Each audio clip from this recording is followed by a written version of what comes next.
Pelo sinal da Santa Cruz, livra-nos Deus nosso Senhor dos nossos inimigos, em nome do Pai, do Filho e do Espírito Santo. Amém. Vinde, Espírito Santo, enchei os corações dos vossos fiéis e acendei neles o fogo do vosso amor. Enviai o vosso Espírito e tudo será criado, e renovareis a face da terra. Oremos. Ó Deus, que instruíste os corações dos vossos fiéis, com a luz do Espírito Santo, fazei que apreciemos retamente todas as coisas, segundo o mesmo Espírito, e gozemos sempre da sua consolação, por Cristo Senhor nosso. Amém. Muito bem, vamos então ler o Evangelho de hoje, que está em São Mateus, versículos de São Mateus, capítulo 13, versículos de 18 a 23. Naquele tempo, disse Jesus aos seus discípulos: Ouvi a parábola do semeador.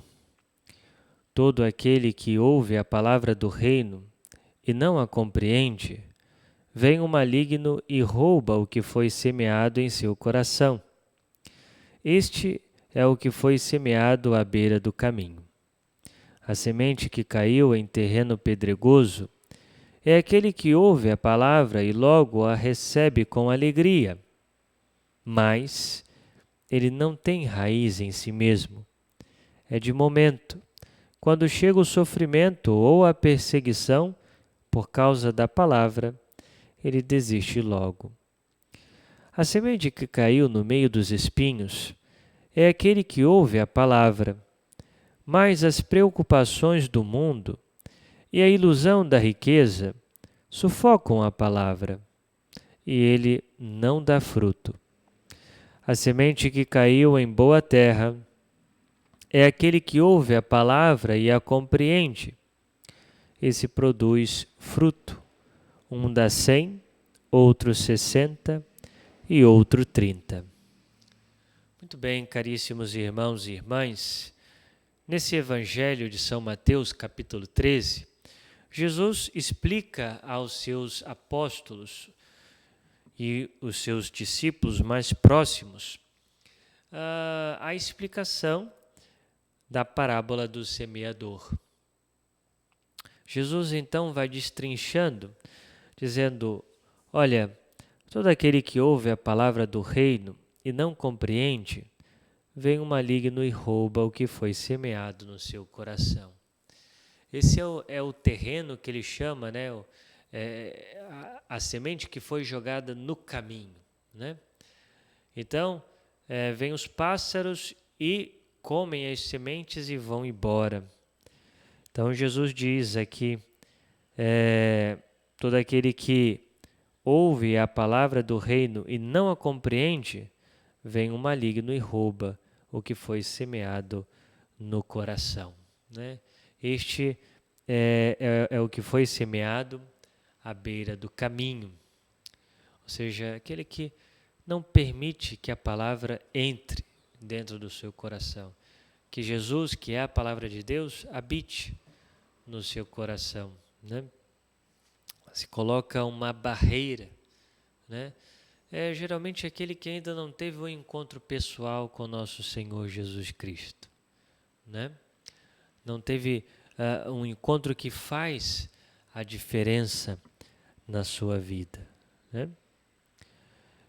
E depois Jesus fala do segundo terreno, né? E esse terreno que eu gostaria de me prender um pouco mais, mas vamos então ver o que nosso Senhor diz do terceiro terreno. A semente que caiu no meio dos espinhos é aquele que ouve a palavra, mas as preocupações do mundo e a ilusão da riqueza sufocam a palavra e ele não dá fruto.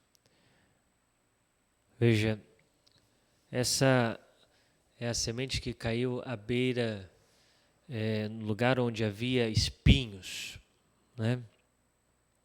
A semente cresce, mas os espinhos sufocam. Jesus fala que esses espinhos representam, na verdade, as preocupações do mundo e as riquezas, ou seja, o apego àquilo que temos, né? Ou seja, as coisas materiais tornam-se tão valorizadas que são colocadas acima de Deus, né? São as ilusões da própria vida, né? A ilusão de que achar que aquilo que temos durará para sempre. E nos deixamos levar pelo apego, né? Pela uma mentalidade materialista. Mas gostaria de me deter mais nesse segundo terreno. E qual é esse segundo terreno? A semente que cai em terreno pedregoso. É aquele que ouve a palavra e logo a recebe com alegria. Mas ele não tem raiz em si mesmo. É de momento. Quando chega o sofrimento ou a perseguição por causa da palavra, ele desiste logo. Então veja, a semente ali é lançada naquela terra rasa, né? É um terreno pedregoso, não tem profundidade a terra. E logo que é lançada a semente, ela cresce, ela brota, cresce rápido, né? Mas vem o sol, né? Sol quente, bate ali, né? Naquela planta ali, né? Ou seja, naquele broto, e não aguenta a luz solar, né? Não aguenta o calor, né? Porque não tem raiz, e aí morre, né? Jesus dá esse exemplo, ou seja, aquele que de fato recebe a palavra com alegria, com entusiasmo, né? Às vezes é aquela pessoa que fez um retiro, tal, está entusiasmada né, começa muito bem, depois vai esfriando, porque aparecem os sofrimentos, aparecem as tribulações, aparecem então as responsabilidades de viver uma fé verdadeira, aquilo que Jesus nos pede, né? Ou quando vem o sofrimento, né? Quando o sol bate forte na nossa vida, né? E às vezes desanimamos, né?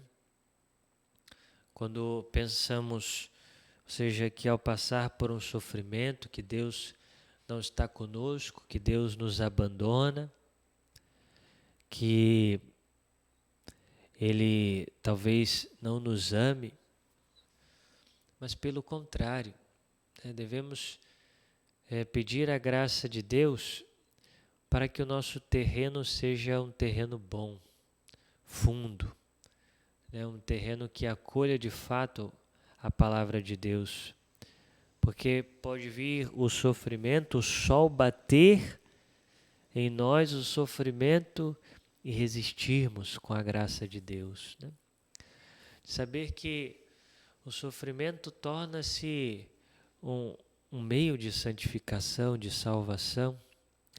Todas as vezes que Deus nos permite passar pela dor, pelo sofrimento, Ele nos permite a viver muito perto dEle, né? A se configurar a Ele na cruz. E nos vem aquelas palavras de São Paulo, né? De completar os sofrimentos que faltam na cruz de Cristo.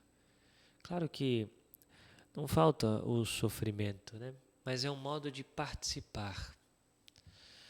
e estando unido a Jesus crucificado, nós oferecemos as nossas dores, os nossos sofrimentos, e são acolhidos por Jesus para a conversão dos pobres pecadores, para que outros também possam receber a cura. Podemos oferecer os nossos sofrimentos em reparação ao Sagrado Coração de Jesus, ao Imaculado Coração de Maria, ao Santo Padre, pela Igreja, pelas vocações. Tanto bem nós podemos fazer através do nosso sofrimento, da nossa dor, unida, então, a Jesus crucificado. E assim nos tornamos corredentores, ou seja, corredimimos, salvamos, purificamos a outros através da nossa dor oferecida a Jesus, ou seja, ou melhor, oferecida ao Pai por meio de Jesus crucificado, né? E que possamos compreender essa verdade e vivê-la quando o sofrimento bater a nossa porta, quando a dor bater a nossa porta, e que não desanimemos na fé, mas que a dor quando vier bater a nossa porta, a cruz quando vier, que nós possamos carregá-la a prumo, né, para que seja uma escada de salvação, uma escada para a nossa salvação, uma escada para a nossa santificação, né? E que não nos deixemos ser terreno pedregoso, raso, e que não é capaz de passar pelos sofrimentos e pela dor, né? Que Deus nos ajude com a sua graça, que sejamos terra boa, para que possamos dar frutos de santidade. Nós vos damos graças, Senhor Deus onipotente, por este tempo de meditação e pedimos a sua ajuda para pormos em prática aquilo que meditamos.